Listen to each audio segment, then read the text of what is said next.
السلام علیکم، آپ دیکھ رہے ہیں ہورائزن نیوز ایچ ڈی۔ خبر شامل کرتے ہیں فیصل آباد سے۔ تھانہ مدینہ ٹاؤن پولیس کی دبنگ کارروائی۔ ملزم 2 سال قبل باپ اور بیٹے کے دوہرے اغوا میں بھی مطلوب رہا۔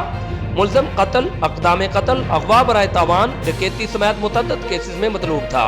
اتنا بڑا اور خطرناک ملزم جو ہر دفعہ پولیس کو چکمہ دے کر فرار ہو جاتا، آخرکار مدینہ ٹاؤن پولیس کی دبنگ کارروائی کی وجہ سے امجد شہزاد پابند سلاسل کیا گیا۔ اتنے بڑے خطرناک ملزم کو سزائے موت ہونی چاہیے، اور مدینہ ٹاؤن کا ایس ایچ او مدینہ ٹاؤن کی دبنگ کارروائی کی وجہ سے ملزم امجد شہزاد پکڑا گیا، اور امجد شہزاد کو 3 دن کے جسمانی ریمانڈ پر مدینہ ٹاؤن پولیس اسٹیشن ہی رکھا گیا ہے۔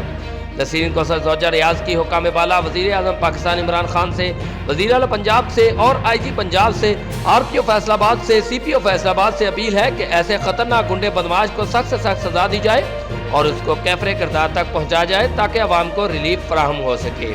Report Hammad Soomro, divisional bureau chief Faisal آباد، ہورائزن نیوز ایچ ڈی۔